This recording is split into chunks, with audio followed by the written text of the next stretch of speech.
Welcome back to a Chris McPherson Show Daily Dose. We are back into the cricket. We did miss getting out the episode after day one where Australia built a solid day with 286.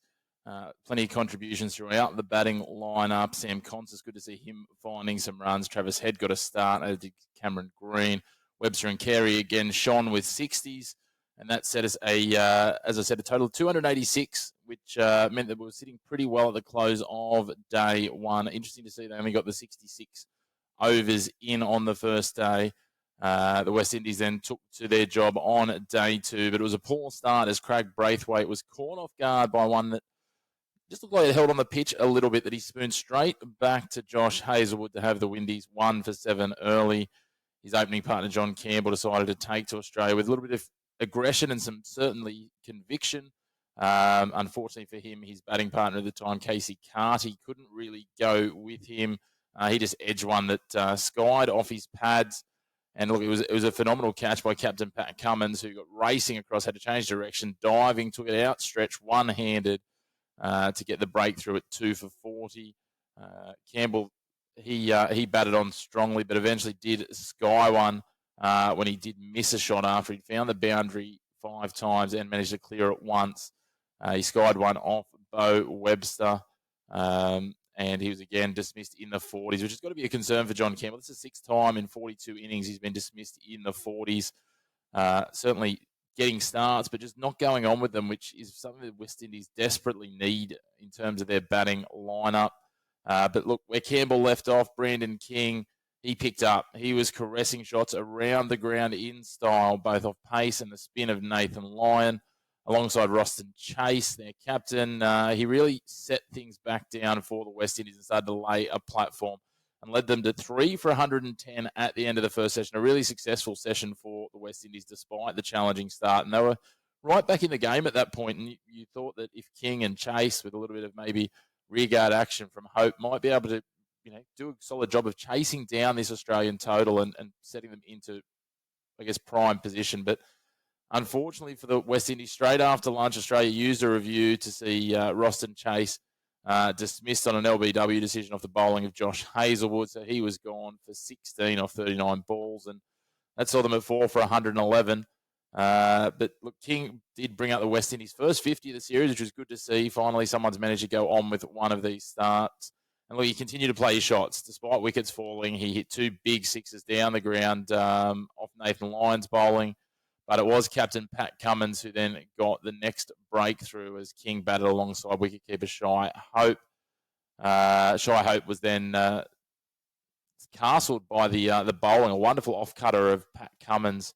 Just jagged right back off the pitch. Cummins bowled from very wide of the crease, and it came in the angle, and the movement off the surface just absolutely undid Shy Hope. And things were starting to look a little nervy for the West Indies. They became even more nervy as Australia used another review a couple of balls later, and King had just feathered one off the outside of his glove from the bowling of Nathan Lyon. He's caught by Alex Carey behind, and the review did show that there was a feathering, and that all of a sudden had them at 6 for 169. There was a couple of wickets there. Justin Greaves departed very soon after, before the Josephs, Alzari and Shamar steered the West Indies into a bit more of a solid position, turning things around as they managed to get the West Indies to lunch at 7 for 185. It was a strong session for the Australians, and it rained sixes after tea before Alzari Joseph didn't quite get hold of one and was caught in the deep by Cameron Green. Mitchell Stark then not long after clean bowled Shamar Joseph to see the West Indies 9 for 237 for Anderson Phillip and Jaden Searles. Were a little plucky, I guess, in terms of their partnership, just putting on a few more runs.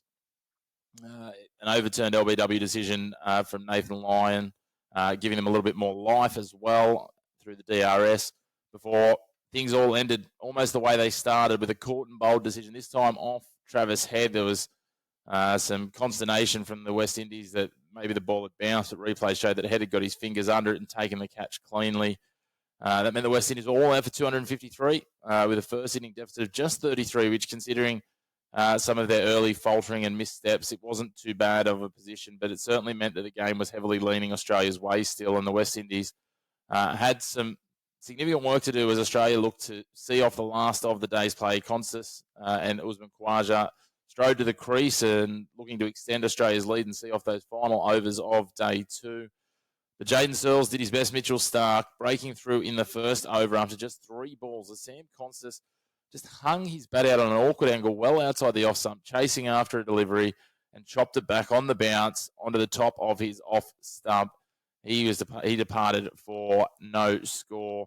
And again, it just left some question marks around how his batting is going. And he's going to have to head to the third test chasing some runs. And you feel he's probably under a little bit of pressure.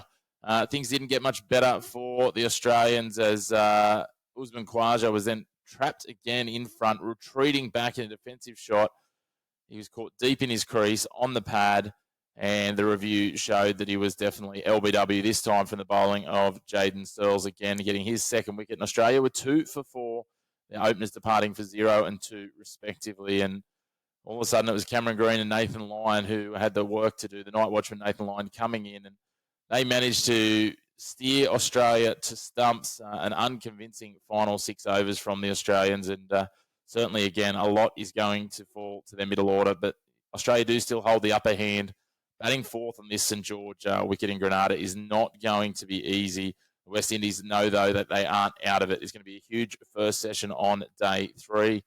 It's going to be an interesting one because it's about who can grab the upper hand. This could very much swing the momentum. The West Indies know that they can come out fast and firing and get wickets often and early. They'll be right in this game. It's going to be a challenge for them.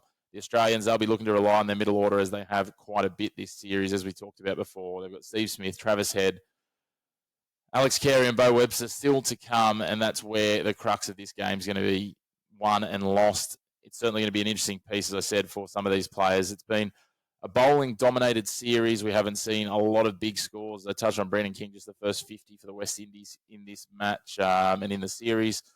So the West Indies are going to need to find something. They know they're not going to be able to chase, or likely not going to be able to chase, much more than 200 on the final days. Realistically, it'll probably be late day 3 into day 4. We will unlikely, and unless some weather comes about on day 4 that's not predicted, see day 5, I think, at this stage. So they know they need to strike some early wickets on day 3 and really restrict Australia to somewhere around that 150 to 180 mark. If they can do that, they're in with a chance here. But again, their batting's going to need to stand up, and there's a lot of question marks around their top order at the moment because they just haven't performed consistently. It's good to see King, who's come into the squad, get that 50. But again, lots of questions there. Other questions, as I said, Sam Constas. What's he going to look at heading into a day-night test in Kingston, Jamaica for the 3rd test? He's got to feel like he's under pressure and needing some runs. But look, this series has been certainly dominated by the bowlers and predominantly some wonderful pace bowling, but the spinners have chipped in as well. It's going to be an interesting one. We'll head into day 3 seeing how it does all shape up and what comes of it from there. And we will look forward to being back with you over the next few days, continue to update you over this test match and as the series continues on over there in the Caribbean. But Australia with the upper hand, they are leading by 45 runs as we wrap up after day 2. And yeah, look forward to bringing you some more action. Make sure to stay tuned to our daily doses. We've also got our daily dose for Wimbledon coming later today, so you can check out the matches to watch there, and plenty more coming over the coming weeks, as well as our weekly episodes. You can catch them all on our YouTube channel, and you can find out more and keep up to date with more of our content at The Chris Mack Show on Instagram, TikTok, X, and Facebook. And until the next daily dose, enjoy your sports.